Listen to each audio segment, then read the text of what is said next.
ይሄንን ሪፖርት ሳይ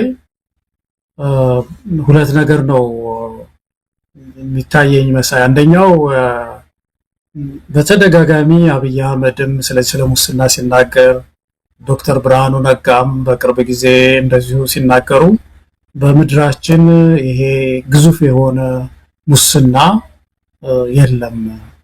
ሙስና ያለው በእንግሊዘኛ ፔቲ ኮራፕሽን የሚሉት ወይም ደግሞ ምንድነው እዚህ አነስተኛ በየቀበሌው በሰርቪስ አገልግሎት ጊዜ ህብረተሰቡን የሚነጥቁ ነጣቂዎች ለመታወቂያ ለምናምን ስትሄዱ የሚገጥማችሁ ካልሆነ በስተቀር በዚህ በሚኒስቴር ደረጃ በጣም ደግሞ የተደራጀ ሙስና ምድሪቱ ውስጥ የለም ይላሉ ብለዋል ብዙ ጊዜ። ይሄ ሪፖርት ራሱ ፌደራል ፖሊስ የሚያወጣውን ቁጥር ያየነው እንደሆነ ይሄ እነዚህን ሰዎች ትርክት ያፈረሰ ነው። በጣም በሀገሪቱ ውስጥ ከፍተኛ ኮራፕሽን፣ በጣም የተደራጀ የመንግስት ባለስልጣናት በኔትወርክ በተደራጀ ሁኔታ ዘረፋ በጣም ከመቼም ጊዜ በላይ ስር እንደሰደደ የሚያሳይ ነው። ይሄ በተለይ በዛው በመንግስት ውስጥ ያሉ ሰዎች ይሄንን ጉዳይ ውስጥ መታገያ ሊያደርጉት ይገባል። መቼም ነፍስ ያላቸው ሰዎች ካሉ እንደዚህ አይነት ግዙፍ ነገር ነው። ሁለተኛው ግን በጣም የሚያስደነግጠው ግዝፈቱ ነው መሰለኝ። ግዝፈቱ በተለያየ መንገድ ሰው ሲያሰላው ያለው ለምሳሌ ትምህርት ቤት ስንት ትምህርት ቤት ይሰራል? 98 ቢሊዮን ብር ስንት ትምህርት ቤት ይሰራል ምናምን ሲሉ አያለውና እኔ መጣልኝ የ2018 የፌደራል መንግስት ባጀት ነው። የ2018 የፌደራል መንግስት እንደምታውቀው ለክልሎች የበጀት ድጎማ ይሰጣል አይደለም? ለሁሉም ክልሎች እና የተወሰኑትን ክልሎች ላንሳልህ መሳይ የበጀት ድጎማቸው የ2018 የበጀት ድጎማ የፌደራል መንግስት የፈቀደው ማለት ነው። ለሐረሪ ክልል የተመደበው 2.3 ቢሊዮን ዶላር። እንግዲህ ለሐረሪ ክልል 2.3 ቢሊዮን ዶላር ነው ብር ነው ብር ነው። እንግዲህ ይሄ 98 ቢሊዮን ነው አይደል የተዘረፈው?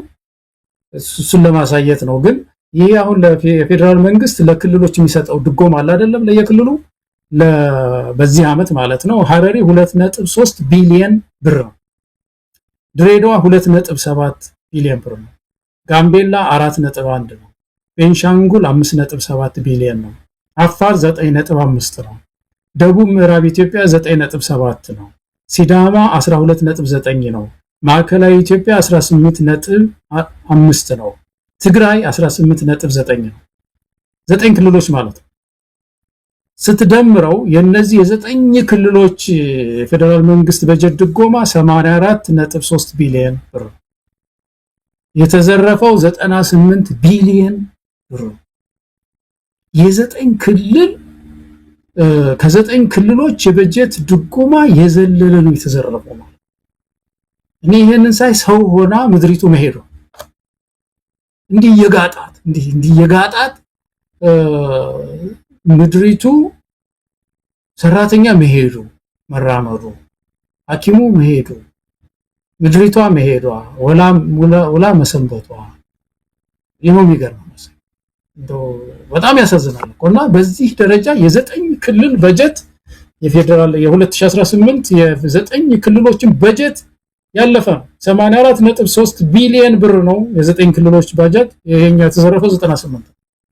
የቀሩት 2-3 ክልሎች ናቸው ማለት ነው።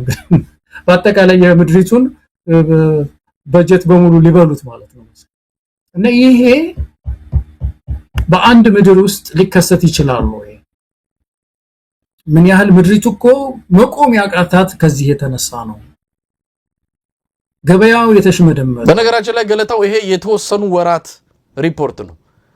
በደንብ ናሙና በላይ ከዛም በላይ ከፍተኛ የሆነ ምርመራ ተደርጎ ሁሉ ነገር መረጃው ቀርቦ ኦዲት በገለልተኛ በሆኑ አካላት ጭምር ቢደረግ ምናልባትም ሊያስደነግጥ የሚችል ነው። ከትሪሊየን በላይ በኢትዮጵያ ውስጥ ከፍተኛ ሙስና ተፈጽሟል። ይሄንን ምንም ጥርጥር የለውም። ይሄ ነው እኮ በቃ ለማሳይ አሁን እነዚህ ክልሎች ያነበብኩልህ ክልሎች ብቻ አይደለም። ሁሉም ክልሎች እኮ አሁን የዚህ ደቡብ ምዕራብ ኢትዮጵያ ውስጥ 9.7 ቢሊዮን ነው አይደለም የተሰጠው። ደሞዝ ለሰራተኛ መክፈል እያቃታቸው መከራ ያሉ ክልሎች ደሞዝ እያነሳቸው ደቡብ ያሉ ክልሎች ብዙ ጊዜ ይሄ ስሞታል የባጀት እጥረት ከፍተኛ የባጀት እጥረት በየክልሉ አለ ይህን ያህል ብር ግን በመንግስት ባለስልጣናት በተለይ በሚኒስትሮች በከፍተኛ